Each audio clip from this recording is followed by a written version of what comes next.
You know, I noticed in van life, and I'm not knocking anybody because God knows I'm 205 pounds now. I was 207. Actually, I was 260.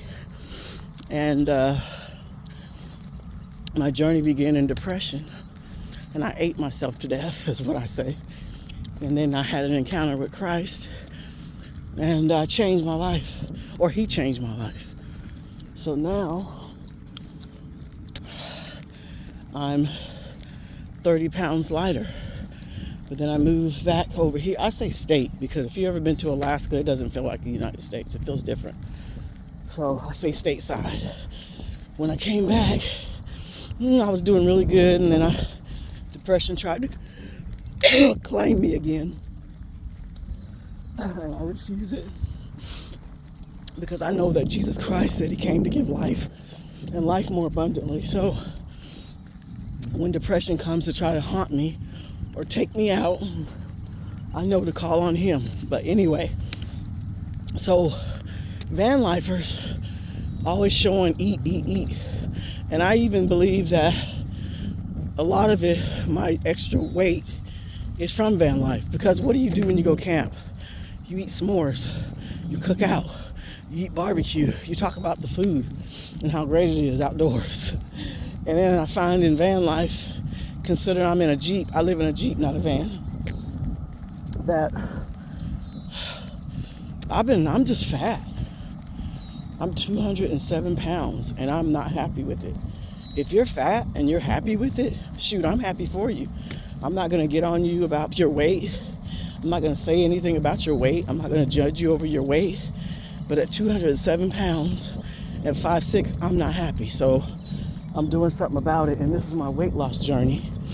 I call it a rebirth in my life of living in my car, giving up frivolous crap that I've always had, giving up all this crap that I've always accumulated through some type of insecurity, whether it was rejection, eating, whether it was lack of love, buying clothes, whether it was being alone, finding food for my comfort. I decided that was no more because I have Jesus Christ for my comfort, I have Jesus Christ for my love, and I have Jesus Christ for he received me through rejection.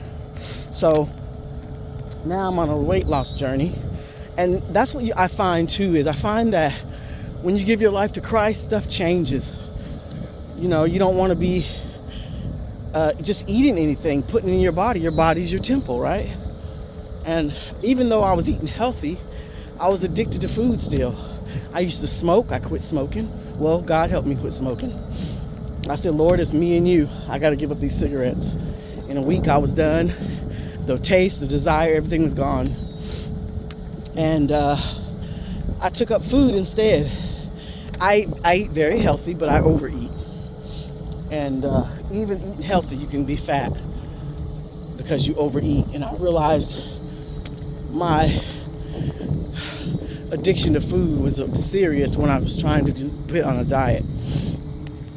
And I've been 2 weeks in.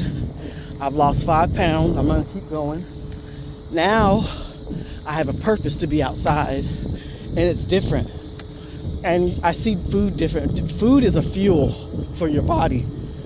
But when you abuse the fuel, like you put in your car tank, you can mess up your fuel injection. Your sensor on your gas tank. Do you know if you overfill your gas tank and it pops, and then you say, "Nah, I want every bit of that," and you keep filling it up, and it pops again, and you keep going, you can damage your sensors. Did you know that?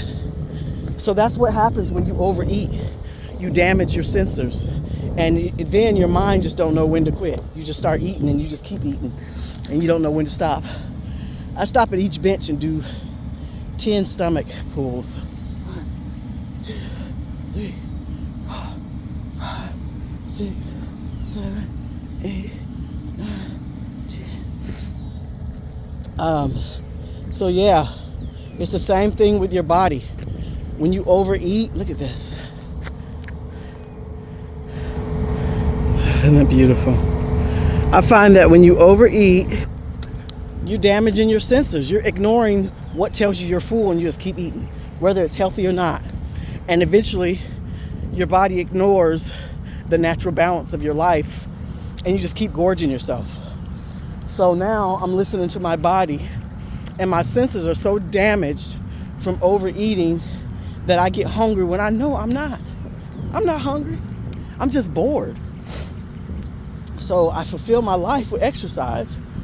And I try to walk, no, I do walk 10,000 steps.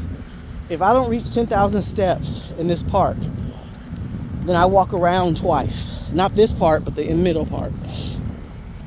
And that takes away that boredom. My face got big. If you see me, I'm gonna show a before and after I lose all my weight. Because then you can really see the drastic change of how much I'm losing. And it's work. You know what I'm saying? It's work. It's not easy. It's work. You know, people are thin because they work at it. When you see them in the gym, some people do, but I see that they work at it. And to stay that way, you got to monitor your sensors and not ignore your sensors. You know what I'm saying? You got sensors that God gave you. And if you ignore those sensors in your body, you damage them. So, yeah, I'm on a weight loss journey. I want to weigh 160. I weigh 205 pounds right now. I don't think that's unrealistic to want to weigh 160. If I want to go below that, well, that'll come. But I'm not going to reach high to defeat my own self, to defeat the purpose. The purpose is to lose weight and be healthy. And when you're climbing over those seats, let's be real. If you're in a van, you can just step in it. But when you're in a Jeep, you have to climb. And I'm 205 pounds climbing over seats. Do you know how difficult that is? And then my shoulders are damaged. So, and then, let's just face facts. I'm 200 pounds. I have to use my whole arm to wipe my butt. I don't want to use my whole arm to wipe my butt. And I don't cuss, or I'd say something else. So, I'm tired of doing that. And it's very difficult when you're in a Jeep or a van, period. And you're trying to wipe yourself. I mean, I'm just being real. I don't want to use my whole freaking arm to wipe myself. So, I'm doing something about it. And 5 pounds makes a big difference. Because I'm noticing that I don't strain as much. Even with, can you imagine having a 20-pound weight somebody puts on your back and they take 5 pounds off? So it is a big deal, especially when you're tired. And I'm tired of my feet hurting. I'm tired of my knee hurting. I'm just tired. So this is my weight loss journey. God bless you.